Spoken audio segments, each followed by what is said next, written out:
December 10, 2025. This is it, Pansit. Nakipag-ugnayan na ang resibo kasamang FDA sa lokal na pamahalaan ng Bustos, Bulacan para tugunan ng nakababakalang reklamo tungkol sa pagawaan. May hinihin ka ba, sumbong o reklamo?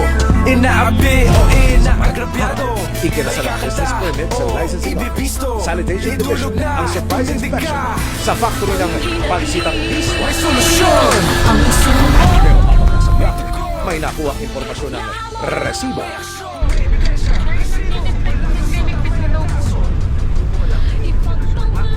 Opo,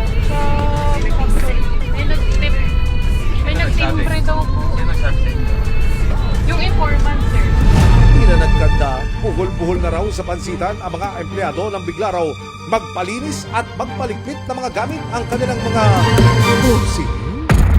Naka-standby ang isa pang team ng resibo sa gate ng factory.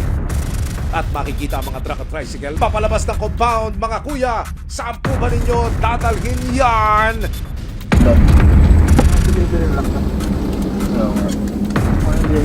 Ayan ba isa?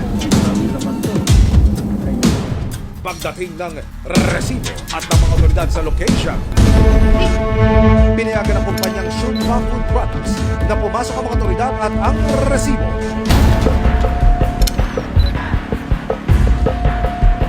Pero hindi raw welcome ang aming grupo sa loob ng pagawaan.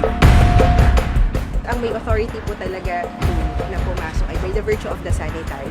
Dito naman tayo. Opo. Siguro kung ano yung complaint, right away, ipuntahan na natin. Ang sa amin po, especially for the Food and Drug Administration, is really for the safety of all our consumers, no? Especially if it poses health risk. Sa ginawang inspeksyon ng Food and Drug Administration at lokal na pamahalaan, kitang-kita ang mga nakasampay na mismo sa ibabaw ng basa at maputik na sagig. Agaw pansinti ang nagkikitatang lutuan na umuusok pa.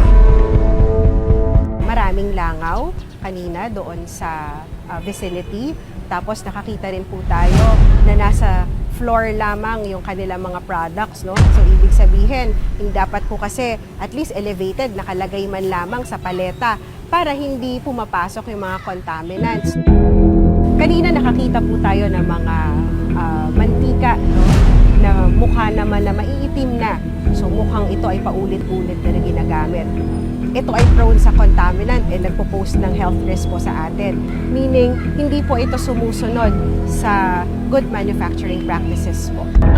Mayroon naman daw mga karampatang permit ang pagawaan mula sa lokal na pamahalaan pero ayon sa FDA. So far, we have seen mayor's permit. They also have the DTI permit, no? However, upon checking, wala pa po silang valid license to operate. Kung wala po kasi silang license to operate, definitely wala din po silang certificate of product registration. Marami po silang dapat gawin. Kasi sa nakita po natin kanina, mukhang kailangan po ng matinding paglilinis.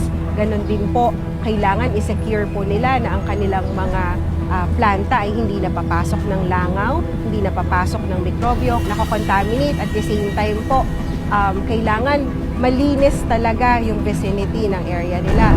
Ayon naman sa lokal na pamahalaan ng Bustos na siyang may kapangyarihan para magpasara ng establishmento at magpatigil ng operasyon. Ever since 12 years na tayo nagsiservisyo sa bayan ng Bustos, wala na bang naging problema tong pansitan na to, kundi ngayon lamang. Since first time na nagkaroon ng complaint dito, bibigyan lang natin sila ng first sanitary offense na kung ano man yung non-compliant nila dun sa mga requirements natin na binibigay. Maaari po na first time nilang nakakita or nakarinig ng reklamo dito sa establishmento na ito. Pero for FDA po, we have already issued an advisory regarding this product, meaning nagbababala na po tayo sa publiko since dahil wala silang LTO and wala silang CPR, no? So hindi po tayo nakaka-guarantee na ang kanila pong mga food products are safe and of quality standards. Maraming salamat sa panonood, mga kapuso. Para masundan ang mga reklamong nasolusyonan ng resibo, mag-subscribe lamang sa GMA Public Affairs YouTube channel